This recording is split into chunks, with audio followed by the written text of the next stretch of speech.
How to make continuous bias binding with only 2 seams in scrap fabric. I start off with a rectangular piece of fabric measuring 20 by 14 inches. Next, draw a line at a 45-degree angle to the grain line. Cut to separate into 2 on this true bias line, then sew the first seam by connecting the cross-grain sides together with a 1/4-inch seam allowance. This will create a parallelogram, and now we're ready to draw lines parallel to the bias spaced out at the width of the required binding. Trim off any excess width, and then it's time to sew the second seam by bringing the 2 sides parallel to the grain line. This feels awkward lining up the seam, but have no fear as we approach the tricky part.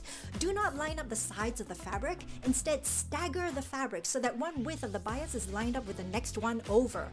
After pinning the seam, you will end up with a tube with the seam positioned in a spiral pattern. Sew at a 1/4-inch seam allowance and cut out the continuous bias binding along the lines drawn in from before. This produced 7 yards of bias binding, which is great to keep in the stash for future projects.